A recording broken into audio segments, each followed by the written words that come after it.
Vittoria meritata, conquistata con determinazione, ma non per questo meno difficoltosa. Dinanzi al pubblico di casa, nella piscina del Poggiolino, le ragazze della Rapallo Pallanuoto hanno battuto le avversarie del Florenzia per 13-3. È stata una partita che abbiamo interpretato bene sin dall'inizio, ben giocata sia tatticamente che mentalmente che fisicamente, e abbiamo portato a casa il risultato abbastanza agevolmente. Ottima la prestazione della squadra, a segno 4 volte con Giulia Emmolo. È stata una partita che abbiamo chiuso dall'inizio, era importante per noi finire perché ora avremo uno stacco lungo con la nazionale, quindi è un risultato importante per il morale della squadra e la prossima partita sarà ad aprile, un mese praticamente per lavorare. Le rapalesi balzano al secondo posto in classifica, 37 punti, e aspirano ad arrivare alla Final Six con un buon piazzamento. La testa la dobbiamo mettere agli ultimi incontri del girone di ritorno per arrivare nella Final Six definitiva, nella migliore classifica possibile, per avere gli accoppiamenti migliori, per poi giocarci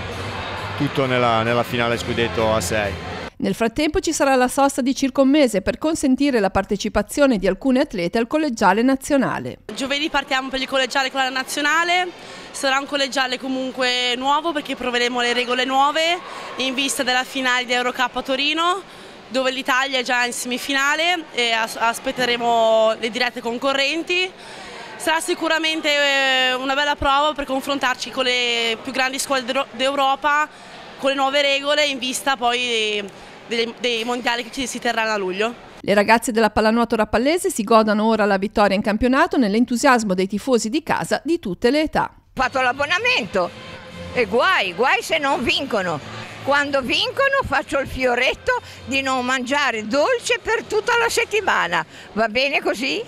Io sono Bruno Antonucci, il papà del coach e il papà del presidente, e questa partita è il più regalo bello che io potevo ricevere.